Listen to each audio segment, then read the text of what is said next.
Olá, seja bem-vindo ao Estudo Bíblico. Você é nosso convidado especial para passar um tempo juntamente conosco aqui estudando a Palavra de Deus. Será um tempo muito edificante, proveitoso. Aliás, você pode pegar a sua Bíblia, separar aí também seu caderninho para fazer anotação, seu celular, seu computador, enfim.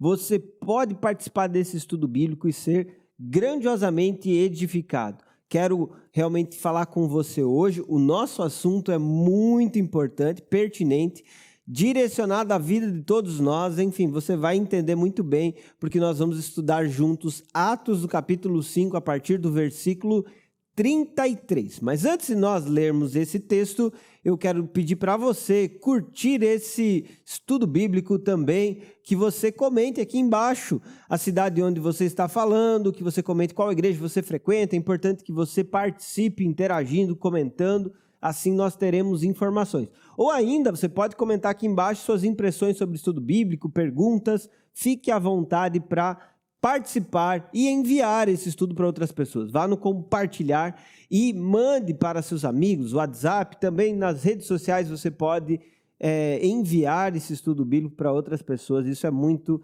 importante. Estou aqui hoje com o meu amigo Gustavo Kuipers. E aí, Gustavão, tudo bem? Fala, pastor, tudo bem? E aí, pessoal de casa? Bom demais, estamos aí, nós, uma semana, dando continuidade ainda no capítulo 5 de Atos, né? Mas agora, finalzinho dele já. Bom demais a gente poder ver a conclusão dessa história também, de tudo aquilo que já há 2 semanas a gente tem conversado, visto. Agora vai concluir esse primeiro bloco aí do capítulo 5, pra gente já dar essa sequência inicial a Atos aí, né? É um enredo interessante esse que nós estamos vendo. É uma história que é muito interligada, os eventos, os ensinamentos, até mesmo os princípios que são transmitidos, eles estão totalmente linkados, né? Nesse capítulo 4, capítulo 5, enfim. O livro de Atos, né, tem toda essa descrição que é contínua. Por isso que é importante. Se você não assistiu os demais estudos bíblicos, você pode voltar aqui no canal da Onda Dura. Você tem outros estudos bíblicos, você pode assistir depois que nós terminarmos nosso estudo de hoje. Você pode voltar a assistir os que ficaram aí para trás, né? E eu acho que é legal reforçar isso em inícios de tema, né? A gente vai ficar algumas boas semanas aí em Atos. Não vamos dar o spoiler aí até quando, né? Mas a gente vai continuar por um bom tempo em Atos. E aproveita então que a gente começou, essa é a 3ª semana, né, dessa retomada do tema. E como a gente falou, é um bloco meio que único, assim, de uma história importante de ser seguida. Então aproveita, você que tem interesse, curiosidade. Se não assistiu ainda os anteriores, os 2 últimos, assiste, aproveita que está no comecinho ainda para você não perder nenhum deles e ser o máximo edificado possível aí com todos os conteúdos, né? Vamos aproveitar, vamos fazer um review aí pra galera rapidinho, né? Por cima, profundamente você vai ver nos outros estudos bíblicos, mas para ter uma visão geral aí de Atos, aonde nós estamos, Gustavo, até onde nós já chegamos no estudo de Atos. Legal. Basicamente, né, a gente começou conversando em Atos, numa outra época ainda, né, na primeira parte do tema, e num resumo bem grande ali do capítulo 1 até o 5, nós vimos o quê? Que Jesus, ressurreto, deu uma missão aos seus discípulos, aos seus apóstolos, dizendo assim, olha, vocês serão minhas testemunhas até os confins da terra. Mas para isso, aguardem vir sobre vocês o poder do Espírito, derramar do Espírito, porque Ele, o Espírito Santo, dará poder para vocês, meus discípulos, serem minhas testemunhas. Então Jesus dá uma missão, e essa missão envolve ser testemunha, e fala como que eles vão conseguir fazer isso, através do poder do Espírito. Por isso que a gente fala que Atos dos Apóstolos, esse livro, na verdade é Atos da Igreja de Jesus Cristo por meio do poder do Espírito Santo. Porque é uma missão que Jesus dá e que é feita e realizada por meio desse poder. Aí nessa primeira parte, do capítulo 1 ao 5, a gente vê isso. O Espírito sendo derramado, o evento de Pentecostes, a igreja começando então a ser nutrida, impulsionada, a pregação do evangelho acontecendo, as pessoas se reunindo, tendo comunhão, 12, 50, 200, 3.000, 5.000, enfim, a igreja crescendo em quantidade de pessoas sendo alcançadas, até que chega o ponto que fala, olha, agora são multidões. Dito isso, a gente chega a essa segunda parte agora do livro de Atos, que a gente está estudando a partir ali do capítulo 5, versículo 12. A gente finalizou aquela primeira parte falando sobre Ananias e Safira e retomamos agora em Atos 5, 12. E o que diz dali em diante? Fala que justamente o movimento da igreja estava acontecendo, curas, sinais, milagres, maravilhas estavam seguindo a obra da pregação do evangelho, inclusive abrindo portas para a pregação do evangelho, chamando a atenção das pessoas. E diante de tudo isso, os apóstolos, os discípulos, a igreja, o movimento de Jesus começou a ser conhecido, falado, as pessoas começaram a reconhecer as bênçãos que aconteciam por meio da igreja, das curas, das vidas transformadas, enfim, e multidões eram impactadas, ao ponto de que, com esse ministério bem-sucedido, podemos dizer assim, que a igreja estava promovendo e vivendo, alguns líderes religiosos se sentiram invejados, enciumados, olharam para aquilo e falaram: olha, antes a população nos procurava, líderes religiosos do templo, agora estão procurando esses caras aí que nem líderes são, que são, enfim, uns rebeldes que estão aí promovendo a causa de Jesus, vamos tentar calar essas pessoas. E aí a gente vê então a igreja sendo promovida, vivendo, e agora uma atitude, uma ação de líderes religiosos tentando calar, fazer eles ficarem em silêncio, prender, enfim, tentando acabar com o movimento de Jesus, com a promoção da igreja. E aí então a gente chega no texto de hoje, logo após uma história que conta da prisão de Pedro e os apóstolos, e eles então, depois dessa prisão, vão para um julgamento, e agora eles estão nesse contexto de julgamento e algumas falas, e é isso que a gente vai conversar um pouco também hoje, né? Perfeito, muito bom. É isso aí, gente. Vamos então já para o texto? Gustavo fez uma visão panorâmica excelente. Vamos ler o texto de Atos, capítulo 5, a partir do versículo 33, que diz: Quando ouviram isso, os membros do conselho se enfureceram e decidiram matá-los. Um deles, porém, um fariseu chamado Gamaliel, especialista na lei e respeitado por todo o povo, levantou-se e ordenou que eles fossem retirados da sala do conselho por um momento. Em seguida disse aos demais: Israelitas, cuidado com o que planejam fazer a esses homens. Algum tempo atrás surgiu um certo Teudas, que afirmava ser alguém importante. Umas 400 pessoas se juntaram a ele, mas foi morto e seus seguidores se dispersaram e o movimento deu em nada.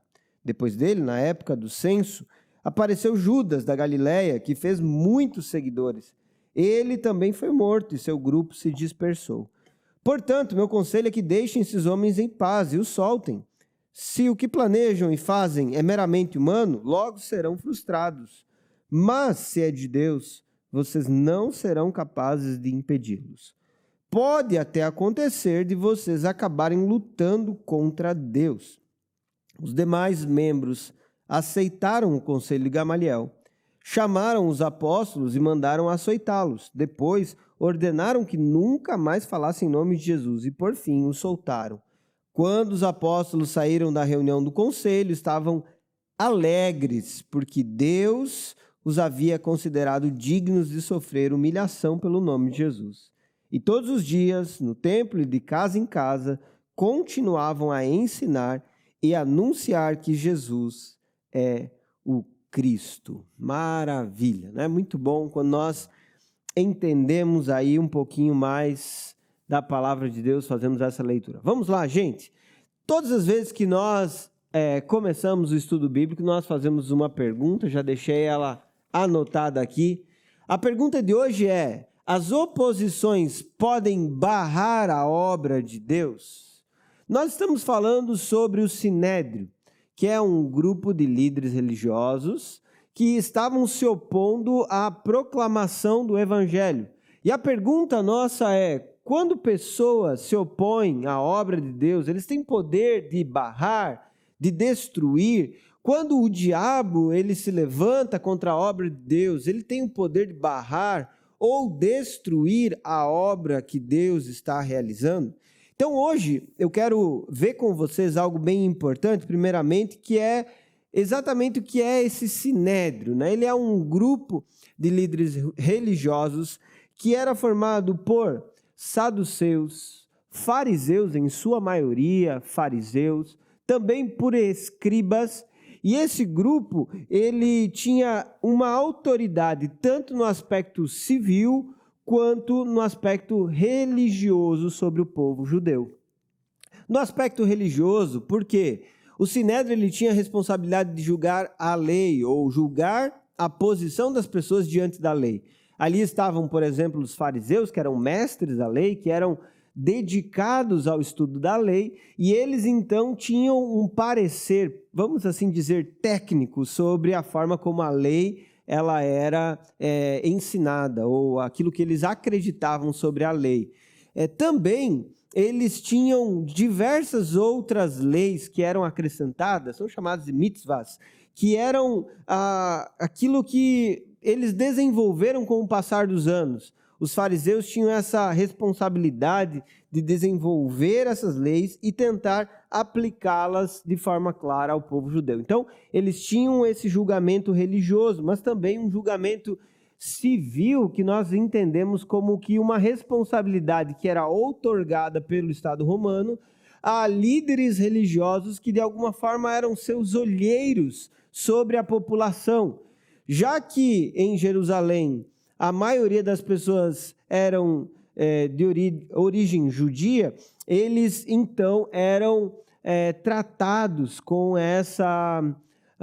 esse olhar mais peculiar, mais profundo, mais cuidadoso por esse sinédrio, respondendo diretamente às autoridades romanas. Afinal de contas, as autoridades romanas ainda governavam sobre Jerusalém, sobre a região, enfim, eles tinham esse domínio civil, eles tinham esse domínio militar, porém, em certos lugares entregavam uma fatia da autoridade, podemos assim dizer, para que controlassem então aquela região, mas não impedissem completamente a ação local.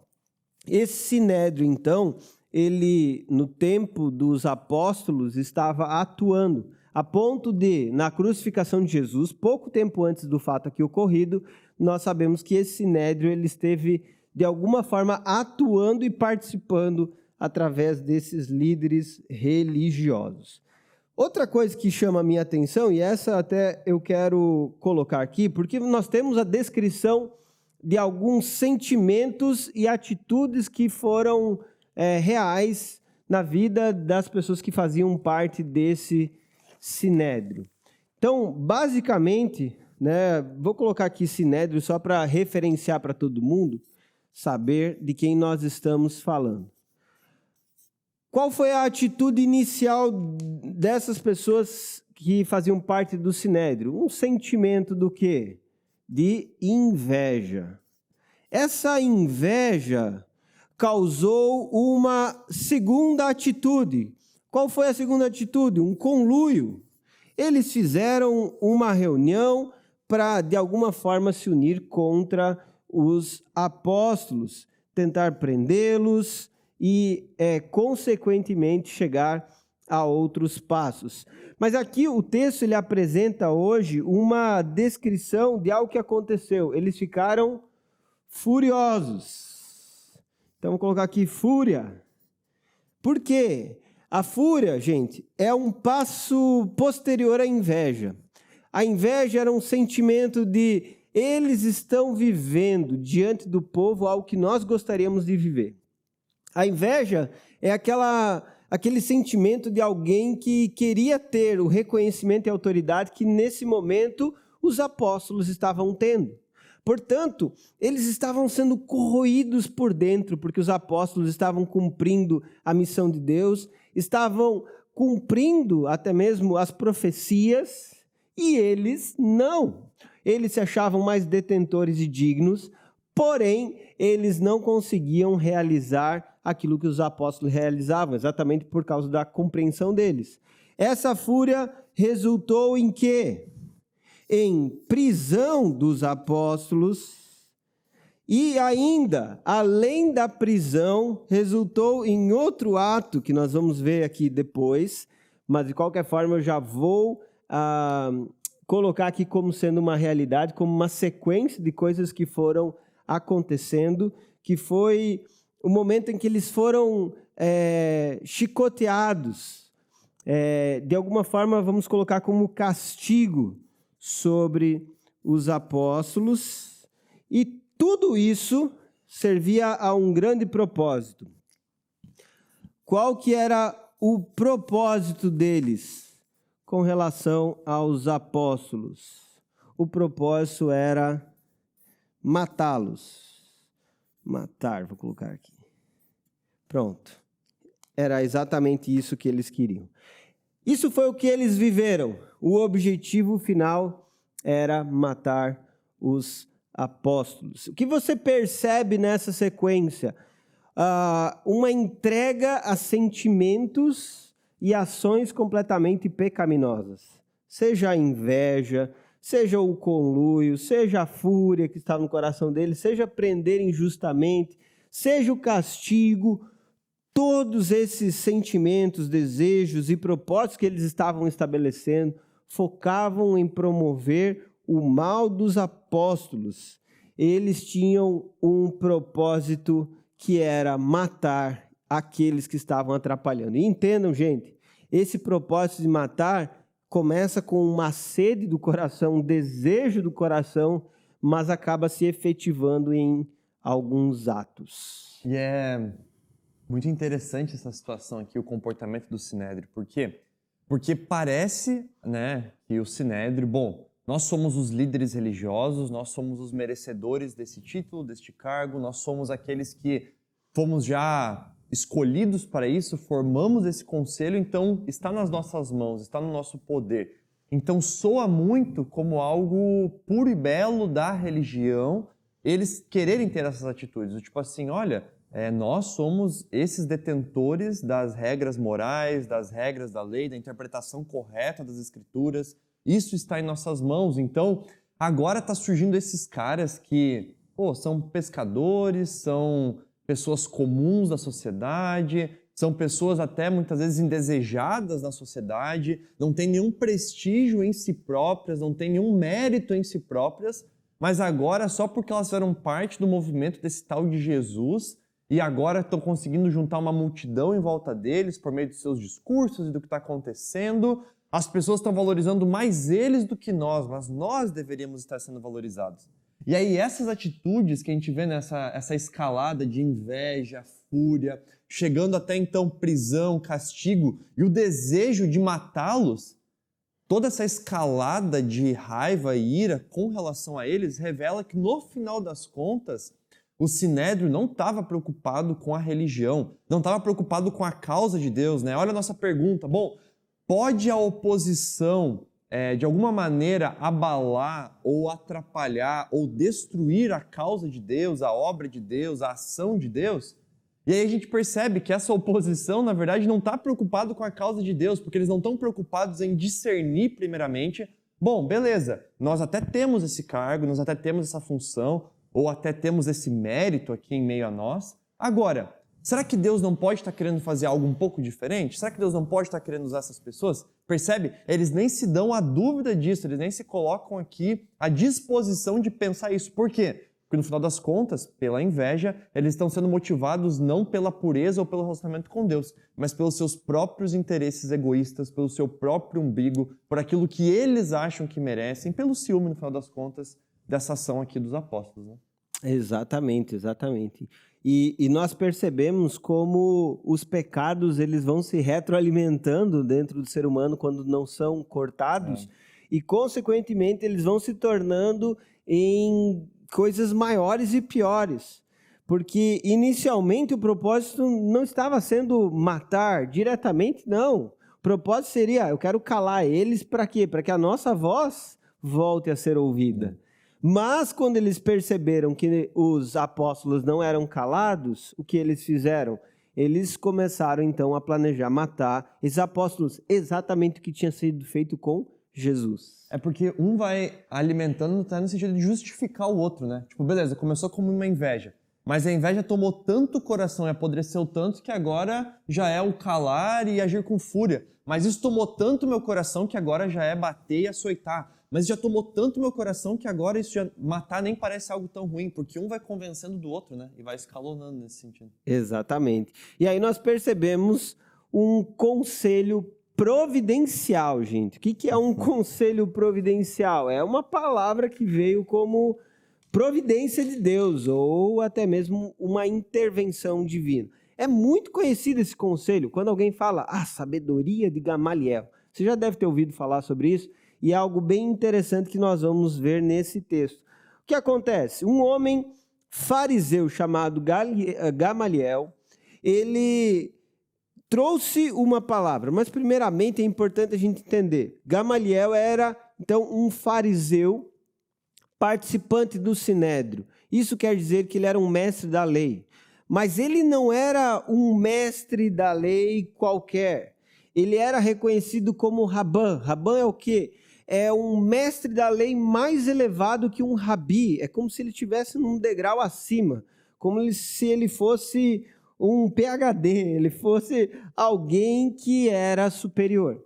E ele era tão reconhecido entre os fariseus que foi dito sobre ele o seguinte: desde que o Rabã Gamaliel morreu, não houve reverência pela lei, e a pureza e a abstinência morreram ao mesmo tempo. Olha só, Gamaliel tinha uma grande estima diante da população naquela época, uma grande popularidade, ele era um referencial.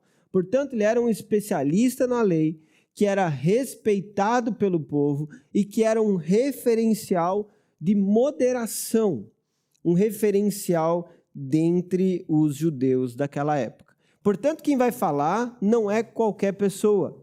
Também outra coisa que precisa ser dita é que Gamaliel não tinha qualquer tipo de vínculo com o cristianismo até onde se saiba. Até onde conhecemos na história, não temos qualquer relato de uma relação, de uma aproximação de Gamaliel com o cristianismo. E qual foi o conselho de Gamaliel nessa situação? Quero chamar a sua atenção, versículo 35, onde ele diz: Israelitas, cuidado com o que planejam fazer a esses homens. Então, esse conselho de Gamaliel, em primeiro lugar, é uma advertência. Cuidado com o que vocês querem fazer com esses homens. Quando ele traz essa advertência, ele chama a atenção para a reflexão. Gustavo falou uma coisa bem interessante aqui. Eles foram se retroalimentando com esses sentimentos pecaminosos, odiosos em seus corações.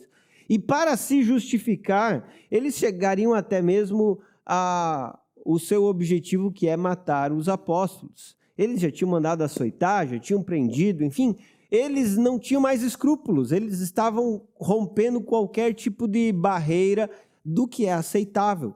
Portanto, eles estavam prestes a cometer um homicídio. E o conselho de Gamaliel aqui, primeiramente, chamou a atenção deles a uma reflexão de forma racional, tirando eles daquele lugar de ódio desenfreado, onde não há qualquer raciocínio. Você já percebeu isso em algum tipo de relacionamento, em alguma conversa? A pessoa ela é tomada por uma ira, por um ódio, e ela não consegue avaliar de maneira racional o que está acontecendo. Por exemplo, no trânsito, você já viu uma pessoa que começa a xingar e falar um monte de palavrão um atrás do outro, com um filho no carro, com um vizinho, ou até mesmo, a pessoa ela é capaz de sair do carro e sair no soco com o outro por causa de alguém que trancou ele. E bate o carro e quebra o carro destrói milhares de reais em segundos, porque ele está irado, ele não está raciocinando. E é exatamente isso que o conselho de Gamaliel faz as pessoas raciocinar. Por quê? Porque chama a atenção deles para um cuidado que eles não estavam tendo. Aqui você vê o valor de um conselho, o valor de alguém que consegue pensar e refletir sobre a situação. E então, Gamaliel ele começa a citar, versículo 36.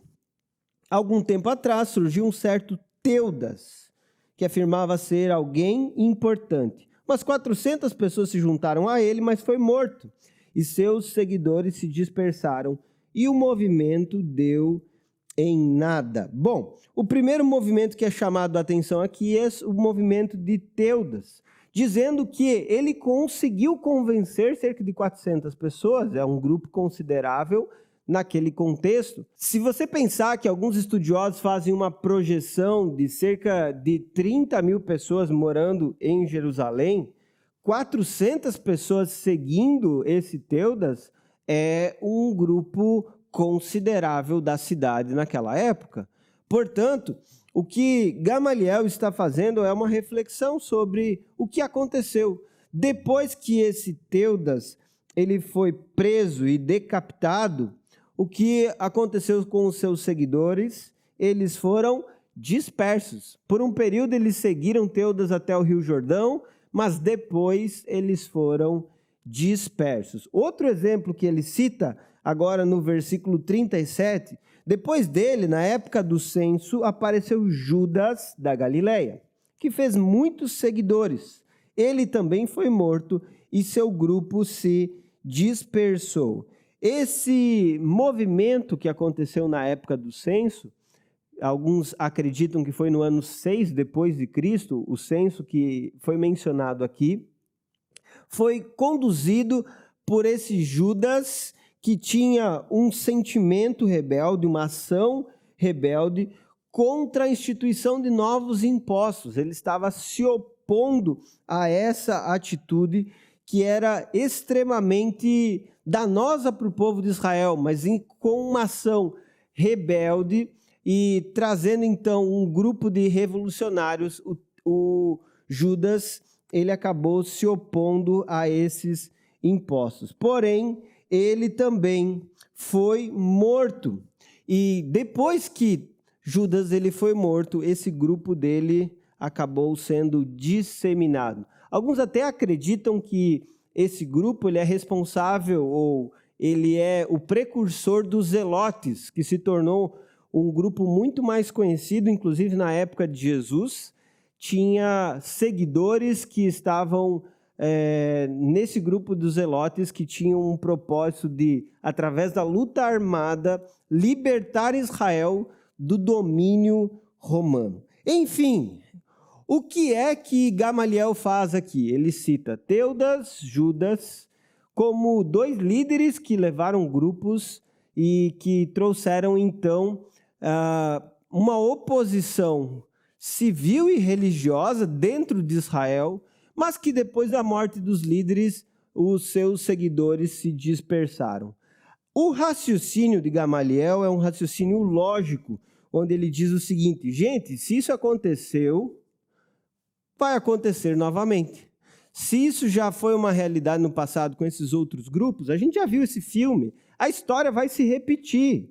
Vocês podem ficar tranquilos que isso vai se repetir. Por isso que ele diz no versículo 38, portanto, meu conselho é que deixem esses homens em paz e os soltem. Se o que planejam e fazem é meramente humano, logo serão frustrados. Ou seja, Jesus já tinha sido morto. Eles podiam ter essa certeza que logo isso iria acabar. Agora, versículo 39 tem uma ressalva. Depois de fazer, de uma forma muito clara e direta, um chamado à reflexão, depois de mostrar uma realidade que ele tinha percebido no passado, agora ele faz uma ressalva dizendo: mas se é de Deus, vocês não serão capazes de impedi-los. Pode até acontecer de vocês acabarem lutando contra Deus. E aqui, então, Gamaliel ele é severo. Por quê?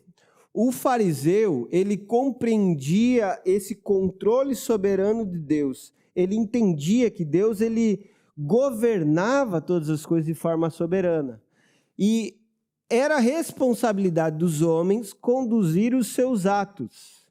Então, a doutrina que era crida pelos fariseus estava sendo aplicada por Gamaliel aqui na prática, dizendo: gente, vocês podem se tornar pessoas que lutam contra Deus se vocês se opuserem a esse grupo e esse grupo estiver, de fato, falando em nome de Deus. Aqui nós temos uma ressalva, né? Algumas pessoas dizem: o conselho de Gamaliel é a sabedoria. E aí, Gustavo, como que você olha para esse texto, para esse conselho de Gamaliel? Você enxerga que ele é um parâmetro universal para avaliar todas as coisas? Por exemplo, o que vai permanecer é algo que nós devemos reconhecer que é de Deus e que é certo? Tipo, tudo que está dando certo realmente é certo? Tudo que está indo para frente realmente compreende o propósito que Deus estabeleceu? Acho interessante porque, de fato, né, quando a gente olha aqui para esse texto e quando a gente vê então a sequência dos fatos, a gente consegue analisar pela sequência dos fatos de que esse conselho gerou um bom fruto ali pro para os apóstolos e tudo mais. Ainda que eles foram também açoitados e tiveram ainda mais alguns problemas, mas ainda assim serviu ali para fazer, no mínimo, refletir o Sinédrio, né? Agora, ainda assim, é bem importante a gente frisar, né? Gamaliel, ele não é aqui o apóstolo Gamaliel, ele não é aqui o cristão Gamaliel, ele é aqui um membro do Sinédrio que está tendo uma postura sábia diante dos seus colegas de julgamento e dando a sua opinião. Só que também a sua opinião e a sua visão, por mais sábia que possa ser dentro do seu contexto, ainda ela tem como objetivo interesse do próprio Sinédrio, interesse do próprio conselho e dele mesmo, no final das contas, né? Então, por exemplo, essas atitudes aqui, as falas de Gamaliel, ainda que no final ele conclua, por exemplo, dizendo, olha, se é de Deus, isso o próprio Deus irá conduzir e dará certo. Agora, quando ele diz isso, ele não está dizendo isso afirmando que é de Deus. Ele está dizendo isso desmerecendo também, do tipo assim, olha, assim como aqueles outros não são, esse também não vai ser e logo vai acabar, então não vamos nem ficar se incomodando, não vamos nem ficar se prendendo com relação a isso. Então é bem interessante que o contexto da fala dele, por mais que chegue num resultado interessante ali para a sequência da história, ainda assim é um contexto que parte de alguns princípios equivocados. Parte, por exemplo, era comum realmente na época o fato de que existiam muitas revoltas. Na verdade, já há séculos em Israel existem grupos de revoltas. Se a gente pegar ali os 400 anos, famoso entre Antigo e Novo Testamento, inúmeras revoltas aconteceram naquele período. No próprio período de Jesus, inúmeros focos de revolta, tanto que para muitos, nos evangelhos, Jesus é apenas mais um revolucionário, Jesus é apenas mais um líder político. Também tem tudo a ver com esse contexto geral de muitos líderes que realmente surgiam em prol de tentar causar um problema social, causar alguma revolta. Então, ele parte de um princípio de que, olha, ele não está aqui dizendo Jesus e a obra dos apóstolos é de Deus, ele não está afirmando isso. O que ele está dizendo assim, olha, gente, teve essas outras revoltas, teve esses outros problemas, teve esses outros grupos que também fizeram uma certa muvuca aqui no nosso meio, também atrapalharam um pouco a ordem social aqui ou a forma como a gente administra as coisas,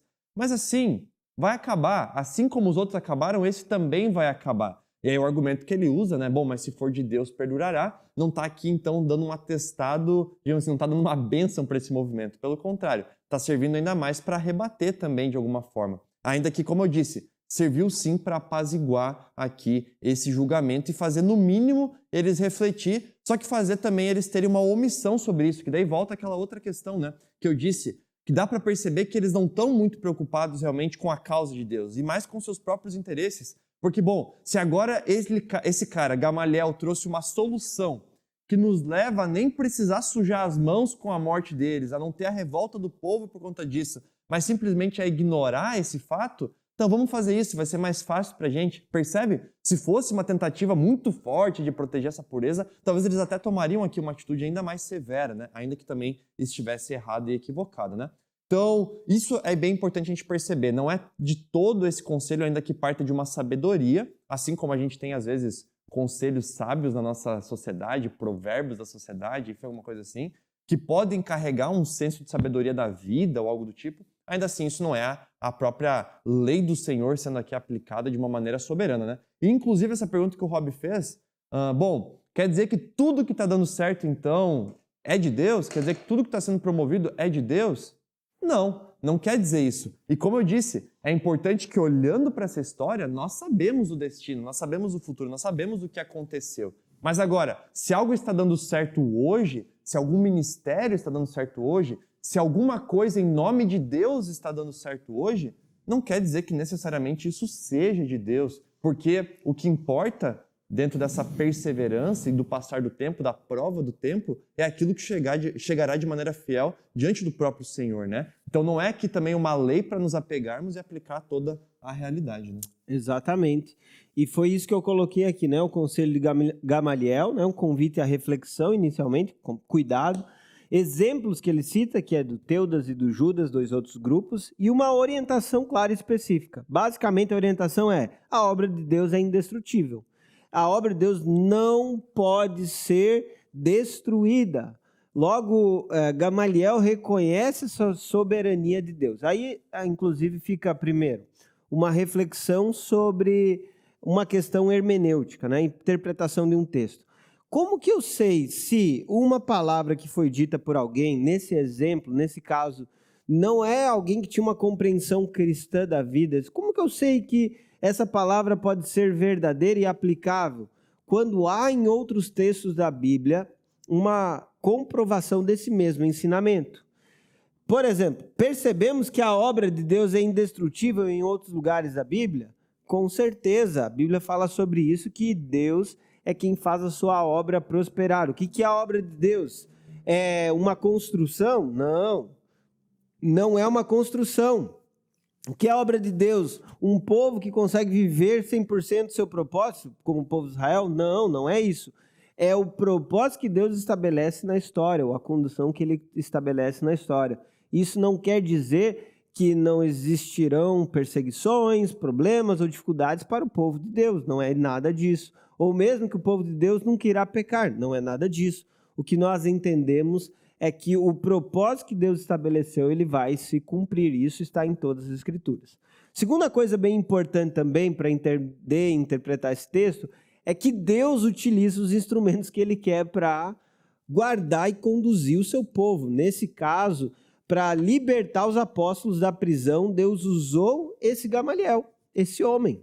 Aquilo que nós nem imaginamos que poderia acontecer é o que Deus realizou. E em outros momentos da história acontece a mesma coisa. Por exemplo, Ciro, o rei da Pérsia, foi um instrumento que Deus utilizou para promover libertação do povo de Israel do cativeiro.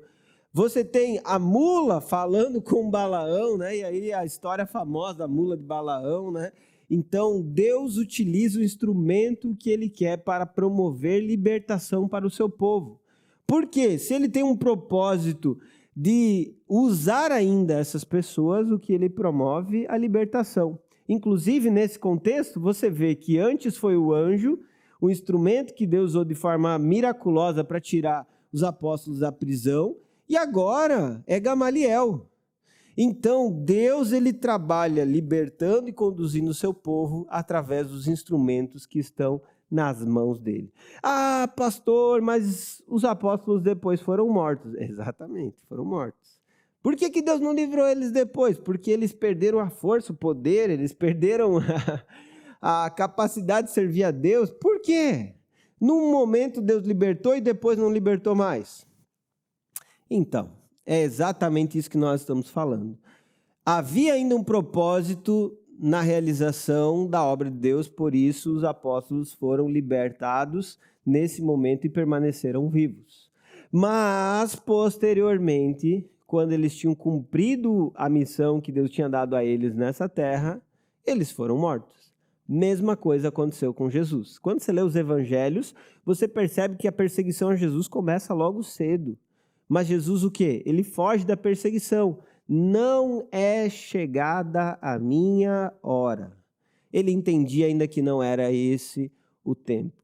Portanto, Deus liberta os seus servos quando é um propósito que ele estabeleceu, mas quando esse propósito ele se completa, Deus então chama os seus servos para si. Porque é isso que acontece. Os filhos de Deus, quando eles são mortos, eles vão para o Pai. E o que nós temos que entender é que então essa missão que o Senhor entregou para os seus servos foi completada até o fim.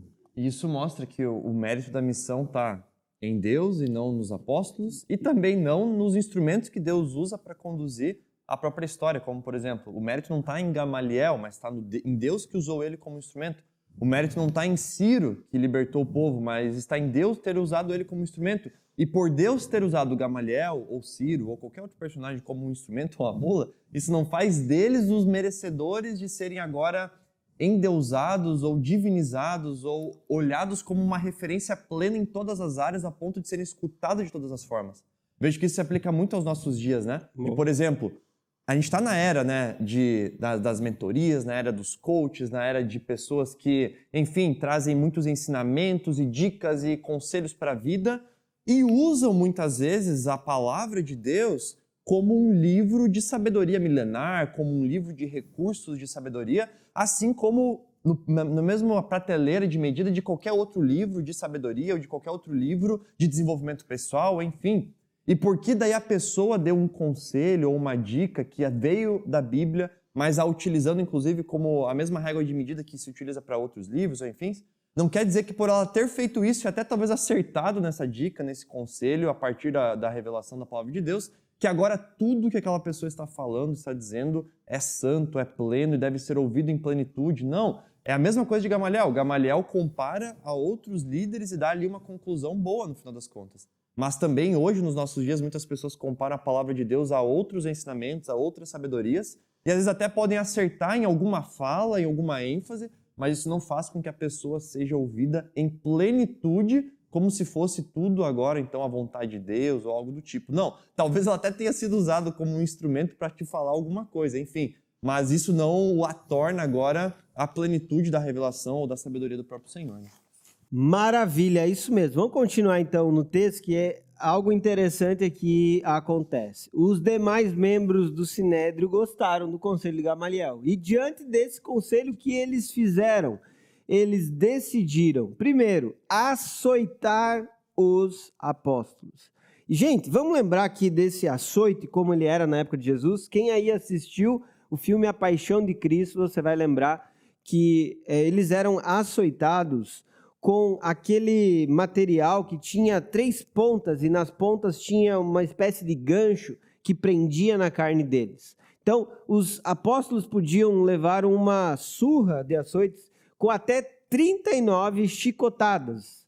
Então, esse chicote que era colocado no corpo deles, cada vez que batia, rasgava o corpo deles, machucava, enfim, eles acabaram levando essa surra e, além disso, eles foram proibidos de falar. Então, 2 ações foram tomadas como sendo o castigo pelos apóstolos estarem pregando sobre Jesus Cristo. E o que mais chama a nossa atenção é que a partir do versículo 41, os apóstolos saíram dessa reunião do conselho e eles saíram muito tristes porque eles apanharam ou porque foram impedidos de falar do evangelho. Não, a palavra diz que eles saíram alegres, porque Deus os considerou dignos de sofrer humilhação pelo nome de Jesus. Olha que coisa maravilhosa, dignos de sofrer humilhação por causa do nome de Jesus. Alguém que é tão parecido com o Senhor, que é tão próximo a Ele, que é reconhecido como um exemplo de Jesus, como um reflexo de Jesus, a ponto de poder sofrer como Jesus havia sofrido. Isso trouxe para os apóstolos grandiosa alegria. Portanto, aquela correção, oposição, não foi suficiente para parar os apóstolos. Por quê? Eles não tomaram isso como motivo de desânimo, pelo contrário, eles tomaram isso como uma fonte de encorajamento. As oposições à obra de Deus, quando são compreendidas na perspectiva da soberania de Deus, elas acabam encorajando os filhos de Deus a perseverarem. Por exemplo, nessa situação do Rio Grande do Sul, nós entendemos que Deus nos deu uma oportunidade de nós revelarmos a nossa fé, o nosso amor e proclamarmos o Evangelho.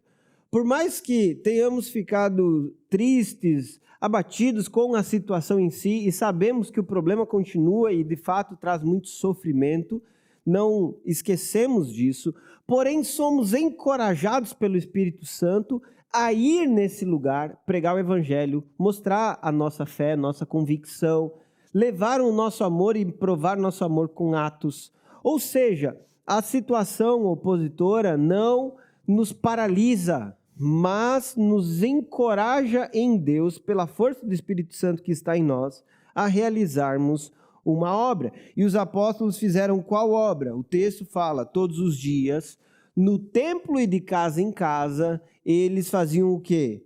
Continuavam a ensinar e a anunciar que Jesus é o Cristo.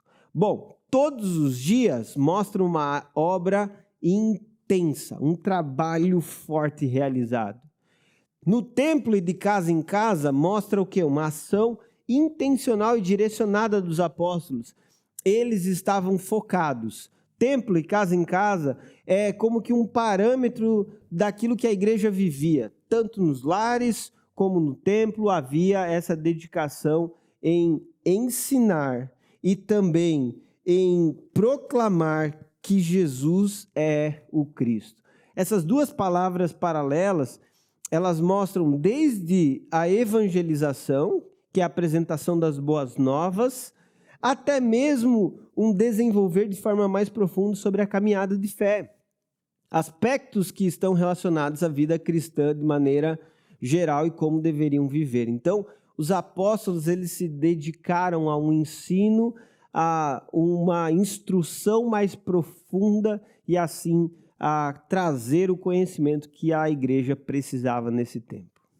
Muito bom. E eu percebo também que a atitude aqui dos apóstolos ela é muito interessante, porque aí que entra a importância de você também, né, a ter visto outros episódios, ou enfim, ter lido esse capítulo completo, né? Por quê? Porque no dia anterior, eles acabaram de experimentar a provisão de Deus em os libertar da prisão. Eles foram libertos da prisão por Deus, pelo poder de Deus, enviando um anjo e os libertando. E o que eles fizeram? Eles voltaram a pregar no templo. Agora, no outro dia, um dia depois de terem sido de maneira poderosa, milagrosa, libertos, o que acontece? Eles são açoitados. Beleza, eles não foram mortos, mas foram açoitados, apanharam, foram cortados, mutilados de alguma maneira, sofreram ali um dia depois de terem sido libertados. Pode ser que por um lado a gente pense, até perceba, né? Bom, será que não deu uma bugada na cabeça deles assim? Não ficaram pensando, ué, mas ontem Deus libertou, hoje Ele deixa a gente ser açoitado? E aí, como que agora a gente vive com relação a isso? Talvez entrar numa crise? Olha só que interessante, a atitude deles daí foi a mesma. Depois de serem açoitados, o que eles ficaram? Felizes. Felizes por terem sido considerados dignos de sofrer pela causa de Cristo. Isso mostra o quê? Duas coisas. O propósito tão firme e claro que eles tinham. E segundo, a identificação com a causa de Cristo.